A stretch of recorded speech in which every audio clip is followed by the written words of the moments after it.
se trata de crímenes internacionales, también delitos internacionales, la expresión es equivalente, y esos 3 crímenes internacionales los encontramos en el Estatuto de Roma y definen parte de la competencia de la Corte Penal Internacional.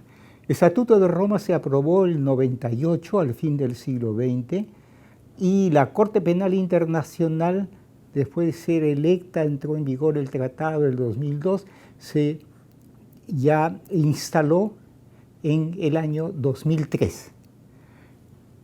Entonces, estos 3 crímenes son parte de la competencia de la Corte Penal Internacional y ahí están definidos los elementos del tipo penal de cada uno de estos 3. Hay un cuarto crimen que no viene al caso, que nos interesa, que sería la cuestión de las muertes ocurridas alrededor de 60 personas en el contexto de las protestas sociales en nuestro país a fin del año pasado y principios de este año. El cuarto crimen competencia de la Corte es el crimen de agresión, pero el homicidio calificado está presente dentro del tipo penal de estos 3 crímenes, del crimen de genocidio, de lesa humanidad y de crímenes de guerra. ¿Cuál es la diferencia? No son sinónimos, efectivamente, no son sinónimos.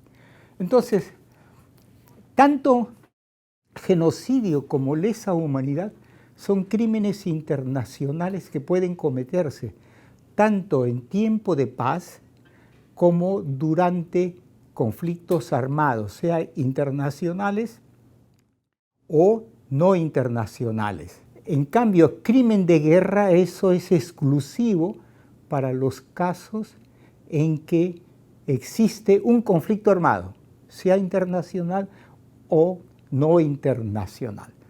Entonces, un primer elemento a tener en cuenta es el contexto, ¿ya? Los 2 primeros no requieren conflicto armado para que se pueda producir un crimen de genocidio, se pueda producir un crimen de lesa humanidad.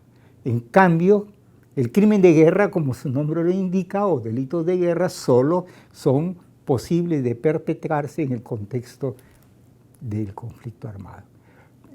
¿Qué elementos podemos destacar? En genocidio,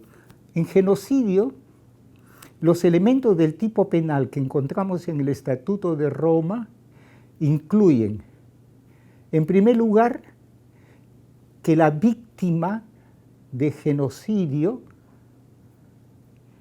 esta víctima de genocidio puede ser, digamos, miembro de uno de 4 grupos: grupo nacional, étnico, racial y religioso. Si está fuera de la pertenencia a estos 4 grupos, entonces faltaría un elemento clave para que se defina que existe genocidio, ¿ya? Es la pertenencia a uno de estos 4 grupos. No existe genocidio político. En derecho internacional no existe. Bien, ¿qué más tenemos de importante? Que la decisión de producir víctimas en el crimen de genocidio debe tener una finalidad de destruir en todo o en parte uno de estos 4 grupos. Si no se logra probar que se pretende destruir en todo o en parte, entonces no se perfecciona el tipo. No es posible hablar de genocidio político. ¿Cuál es la diferencia con lesa humanidad? Que lesa humanidad no exige pertenencia a uno de esos 4 grupos, sino cualquier persona de la población civil puede ser víctima del crimen de lesa humanidad. Entonces, esto significa que en lesa humanidad es solo la víctima quien es población civil. El común denominador de todas las víctimas es ese. No es como en genocidio, que el común denominador es que debe ser miembro de uno de esos 4 grupos antes mencionados. Entonces, víctima, población civil. En segundo lugar, que la víctima se ha producido en el contexto de un ataque generalizado o sistemático. Y en tercer lugar, que el ataque no es un hecho casual. El ataque no es algo que se produce por capricho de algún personaje, sino que el ataque está vinculado en lesa humanidad a la política de un Estado o a la política de una organización como Sendero Luminoso. Entonces nosotros tenemos estos elementos, entre otros. Yo no voy a entrar al detalle de todos los elementos, pero para terminar en relación a estos 2 crímenes internacionales, es necesario tener en cuenta que las modalidades de genocidio son varias, no solo el asesinato. Puede ser la tortura, puede ser el traslado de niños, la esterilización. Entonces, ¿dónde está esa lista? Esa lista está en el Estatuto de Roma. Ahí está la lista de las modalidades del crimen de genocidio. En lesa humanidad igual. No solamente el asesinato es lesa humanidad, sino que tiene como 14, 15 modalidades que encontramos establecidas, esas modalidades en el Estatuto de Roma. En crimen de guerra es evidente, como dije antes, que se requiere una guerra. En términos actuales, conflicto armado internacional, tipo lo que sucede hoy en día entre Rusia y Ucrania, o que exista un conflicto armado interno, como en opinión de la Comisión de la Verdad del Perú ocurrió en algunas zonas de nuestro país, y que tal vez, con cargo a una mayor argumentación, es la situación existente, pero que está focalizada en lo que es el Brain, ¿no? El valle del río Apurímac, N y Mantaro. Entonces aquí tenemos los 3 tipos penales que incluyen homicidio. Y para terminar, en los 3 tipos penales, genocidio, lesa humanidad y crímenes de guerra, basta que en la denuncia haya una víctima o más.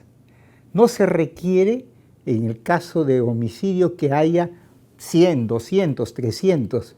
No, eso está muy claramente establecido en el documento complementario del Estatuto de Roma, que se llama Elementos de los Crímenes. Entonces dice, crimen de asesinato, modalidad de genocidio, se requiere, entre otros requisitos, una o más víctimas del homicidio, del asesinato. Igual en lo que se refiere a lesa humanidad, igual en lo que se refiere a crímenes de guerra.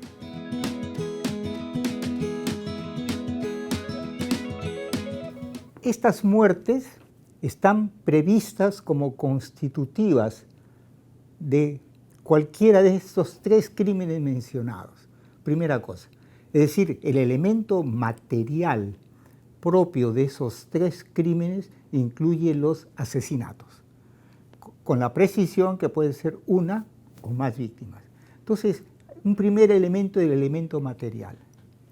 El segundo elemento que hay que probar al hacer la investigación de las protestas es que las víctimas pertenecen, en el caso de genocidio, a uno de esos 4 grupos: grupo nacional, étnico, racial o religioso. Cosa que en lesa humanidad no. En lesa humanidad basta que sea el común denominador población civil.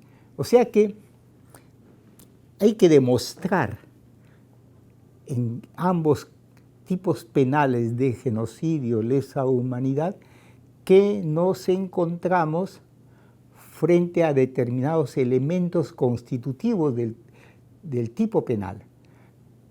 Y en el caso de genocidio hay que demostrar que el autor del crimen, y después veremos, si es que hubiera tiempo, quién es autor, el que manda, el que es cómplice, el que omite, en fin.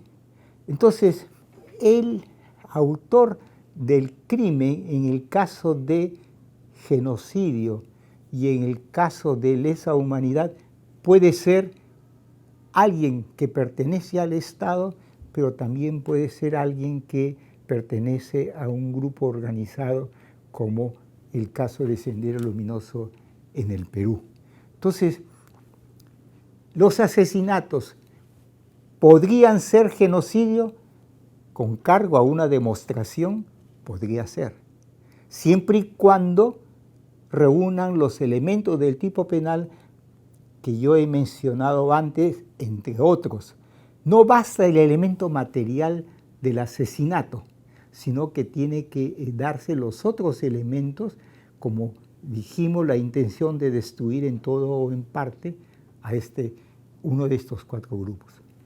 Y en el caso de lesa humanidad hay que demostrar que había una orden, había una política del Estado, en el caso de los acontecimientos de las protestas sociales, al respecto. ¿Cómo demostrarlo? Esa es parte ya de la casuística del caso peruano, ¿no? Hay que demostrar, y que era un ataque que se había decidido realizar de manera generalizada, que significa que hay una gran cantidad, o sistemático, cuando se trata de una organización para delinquir, en ese caso. Eso es lo que podemos decir, si es que es posible, de que las protestas pueden ser. Ya hay que tomar el caso y analizarlo. Yo no me atrevería tan fácilmente en este momento de decir si es genocidio, no es genocidio, si es lesa humanidad o no es lesa humanidad. Cabe precisar, para terminar este punto, en relación a genocidio, lesa humanidad, que hay situaciones en las cuales puede calificarse determinada casuística tanto como genocidio y también como lesa humanidad, pero depende de la casuística que nos estamos refiriendo. Finalmente, crimen de guerra, no es posible afirmar en este momento que hay un conflicto armado en Puno, en la ciudad de Puno, en Juliaca o en otras ciudades donde han ocurrido los hechos. Entonces, no sería posible incluir los hechos en el caso de crimen de guerra. Sí sería posible incluirla alternativamente o en algunos casos muy especiales en concurrencia ideal, genocidio o lesa humanidad. Todo depende de la realización de los elementos del tipo penal.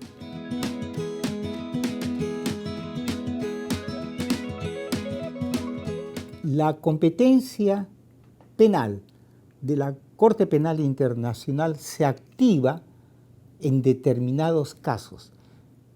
No se activa para todos los casos que ocurren en el planeta, no. Se activa en determinados casos.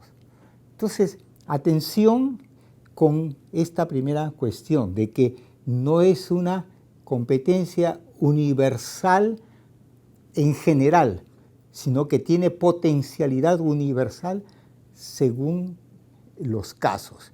Entonces, aquí tenemos un primer elemento a tener en cuenta, que la Corte no tiene un cheque en blanco para encausar a quien decidan las autoridades de la Corte.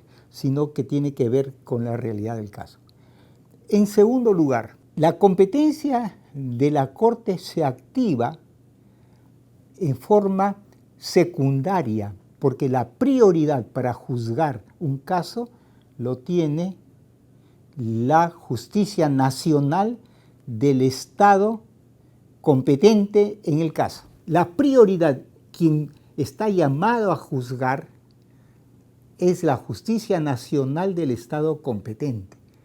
Y la Corte va recién a intervenir cuando falla la justicia nacional competente. Y la falla puede ser porque no investiga, porque hay fraude, porque parte de las autoridades encargadas de juzgar, porque no se respeta el debido proceso. Es decir, si pasan 10, 15, 20 años, como fue, y es el caso de esterilizaciones en el Perú, entonces puede activarse la competencia de la Corte. Este asunto es reciente y no habría problema en cuanto a la competencia temporal, ¿ya? Pero en cuanto a la competencia del propio órgano, se activa en forma subsidiaria, en forma complementaria a la justicia nacional. Hay un caso, dos casos especiales a tener en cuenta. El primer caso es que el Consejo de Seguridad puede disponer que la Fiscalía abra investigación y denuncie, si la Fiscalía lo considera pertinente, un caso ante la Corte. Y esta orden de iniciar la investigación, ya que la decisión final va a estar en manos del fiscal, esta orden es respecto de cualquier país del mundo. No hace falta que sea Estado parte en lo que se refiere al Estatuto de Roma. Por ejemplo, Rusia no es Estado parte, Ucrania no es Estado parte. Podría activarse si es que el Consejo de Seguridad toma una decisión, pero ya hemos explicado en otra oportunidad que para eso se requiere un acuerdo del Consejo de Seguridad, y con el poder de veto, 5 estados, Rusia, Estados Unidos, China, Francia, Inglaterra, cualquiera de estos 5 puede paralizar a la ONU. Y eso está previsto en la Carta misma de la ONU de 1945, el poder de veto de estos 5 países con nombres y apellidos. No es que se están improvisando, eso ya viene de la Guerra Fría del año 45. Entonces, el Consejo de Seguridad, evidentemente que Rusia no va a querer que le abran investigación. Y así otros estados se han protegido. En el caso de Irak, Estados Unidos, o en el caso de terceros países a los que el Consejo de Seguridad, un estado dice, me opongo, no hay acuerdo, y se paraliza la ONU. Entonces, el otro caso es el caso de Ucrania y Rusia. El Estado competente por los crímenes que se están cometiendo en territorio de Ucrania es el Estado del territorio. El Estado competente en derecho penal es en primer lugar el Estado del territorio donde ocurren los hechos. Y el Estado competente puede tocarle la puerta a la Corte y decirle, señores de la Corte, yo no soy parte en el estatuto, no he reconocido tu competencia, pero hay un artículo que me autoriza, aunque yo no soy Estado parte, a pedir su intervención. Y eso ha hecho Ucrania, ¿no?, en el caso del conflicto con Rusia, ¿ya? Entonces, esto es otro elemento a tener en cuenta.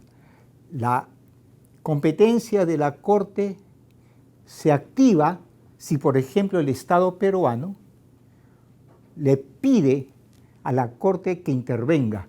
Entonces dice, yo soy Estado competente, pero no quiero juzgar el caso y además soy Estado parte y por esa razón le cede el caso a la Corte Penal Internacional. Entonces la Corte Penal Internacional va a analizar si están dados los requisitos del tipo penal, porque la Corte tiene que abrir una investigación preliminar. Hay una Fiscalía Mundial en la Corte que va a hacer investigación preliminar y se va a pronunciar luego de esta investigación. Entonces, no es tan fácil que un caso llegue ante la Corte Penal Internacional. Es posible, pero, primer asunto, es subsidiaria de la justicia estatal competente.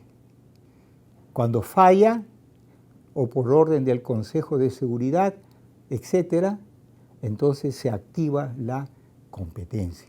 En este caso, el Perú está recién iniciando, ¿no?, la investigación, de manera que puede decir que en muy poco tiempo y por tanto la Corte Penal Internacional no puede intervenir porque está bajo investigación.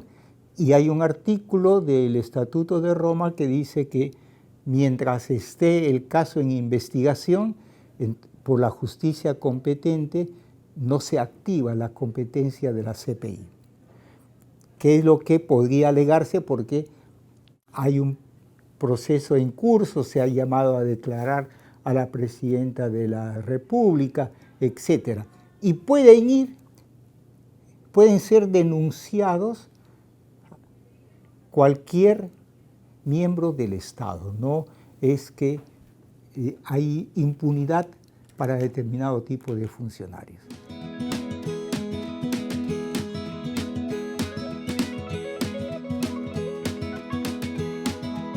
Todo lo que es genocidio, lesa humanidad, crímenes de guerra, ¿no?, que establecen los tipos penales y sancionan penalmente, imponen cárcel, 10, 15, 20, 25 años de cárcel a los responsables que son juzgados por la Corte cuando así sentencia la Corte. Entonces, la Corte impone penas, no es solamente una declaración. En segundo lugar, la Corte Interamericana no impone penas, porque hay un cierto temor con este asunto ahora de denuncia del tratado, retirarse de la Corte. Es falso. Es falso que la Corte Interamericana de Derechos Humanos sea competente para decir la presidenta del Perú es responsable y debe ponérsele tantos años de cárcel. Eso lo puede hacer solo otro órgano, la Corte Penal Internacional. ¿Ya? Entonces, atención con ese temor. Ningún órgano del sistema interamericano de derechos humanos, ni del sistema universal de la ONU de derechos humanos, se va a pronunciar sobre la responsabilidad de seres humanos. De cualquier tipo no se va a pronunciar. No está autorizado a pronunciarse ningún órgano de derechos humanos como los que he mencionado. Entonces, ¿en qué sentido es importante?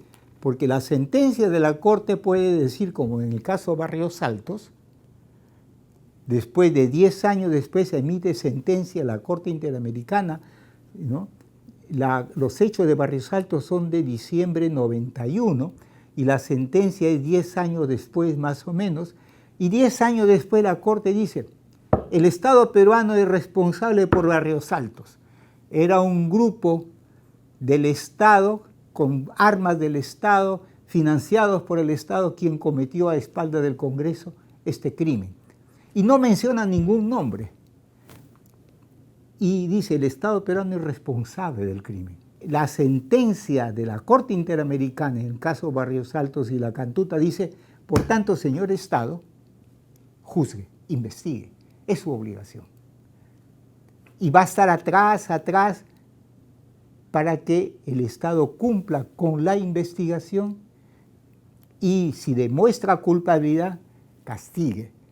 Y eso hizo la Corte Suprema de Justicia del Perú.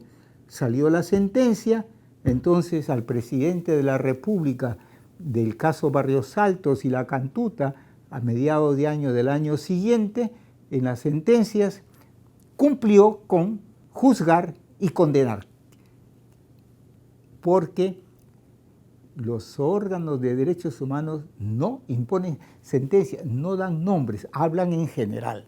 Entonces, esto hay que tener en cuenta también en lo que se refiere a la competencia de estos órganos, porque ahora con este asunto de que se va a retirar de la Corte, dice, porque nos van a juzgar, van a decir que Dina Boluarte es responsable. No puede la Corte Interamericana decirlo. La otra Corte Penal Internacional, esa sí podría, en los términos que explican.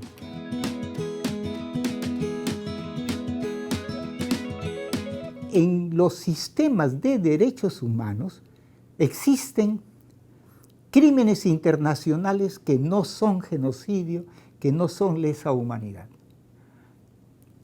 Por ejemplo, un acto de tortura da lugar a que sea sancionado penalmente, incluso da lugar a jurisdicción universal, que se llama. Es decir, cualquier Estado del mundo debe juzgar a un torturador por un caso, aunque no reúna los elementos de genocidio, aunque no reúna los elementos de lesa humanidad, que ya los mencioné al principio. Entonces, esto hay que tenerlo muy presente. Pero, como dije antes, no da lugar a que los órganos de derechos humanos se arroguen la competencia penal respecto de individuos, sino que el tratado, por ejemplo, de tortura y el tratado de desaparecidos establece jurisdicción universal y cualquier Estado del mundo puede juzgar al torturador de un caso que se fugó, etcétera, de su país. Cualquier país puede juzgarlo. Eso es lo que se conoce como jurisdicción universal, y en el caso de los tratados ha sido reconocida la jurisdicción universal por el Código Penal de Perú. En el artículo 2, numeral 5, habla de lo que es esa competencia penal universal.